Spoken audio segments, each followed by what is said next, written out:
So I'm on my way to, I just showed a house, and I'm on my way to show another house. And if you didn't know, selling houses, being a realtor, is very much like being a therapist. And I really honestly think that I should get my degree somehow, if I could just prove it. But where I'm going is there's an 80-year-old man that lives there, and apparently his wife of 50 years is divorcing him. And I had a man, it's overpriced right now. We're going to try to get a price reduction, but he doesn't think there's going to be a price reduction because he thinks that she's going to come back to him. And so yesterday, Friday, because today is January 8th, was the final hearing. And Clarence hates everybody but me because I just play along. And so my first interaction with Clarence was mostly me trying to get him to stop. And I think he has to use an inhaler, which I feel very sorry for the man. I'm not exactly sure if I should, but on many levels I do. Anyway, so, but I'm always, but here's the thing too, because I got a call to show this house, and I said, that's way overpriced. And I said, well, we're looking at a price reduction that might be quite substantial. And he goes, okay, well, I want to see it. And the guy's name is Clarence that owns the house, and he said we could see it today. So this guy, he didn't even want to give me his last name, and he's real stuffy and stuff, and I'm going to show it to him today. So here's what I did. I called him up, and he answered, and I go, this is Leanne. He goes, hello. And I go, we have Clarence from Clarence. It was probably one of the best days of my entire life, which is sad to say. But anyway, so that's who I'm going to go meet there today. But yesterday was the final hearing. And he wasn't sure there was going to be a final hearing.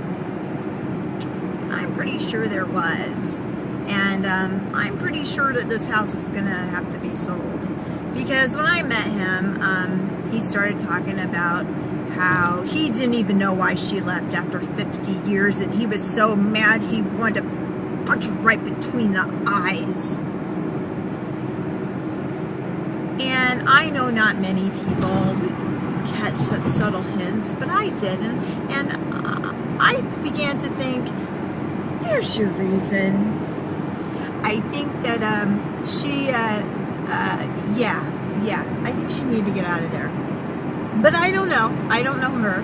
She might be a provoker, a picker, a tormentor. I don't know this. Anyway, there was some story too about long ago, I mean like 40, 50 years ago. And she went to a black gynecologist that lived just up the road here, and she used to go up there, and she was pregnant, and she didn't let me come when she had that baby. And she said, that baby died and you don't want to see it. And I buried that baby, and I think it was a black baby. And I go, you really think so, Clarence? Yes, I do. And I paid for it. I buried it. I should have left her then. So how about we list the house at 160, was my response. I know a little too much about his family. It'll be interesting. I don't know if he gets the concept of leaving the house when other people come. I'm also in my car skip because my plates on my new car expired yesterday, and my car skip is faithful. So we're meeting John, who has no last name because realtors are hounds and will dog him to death. And I'm going to try to win him over with my charm. I think that'll work. And so I will be back to tell you how it goes, and if Clarence has his woman back, or if he punched her right between the eyes.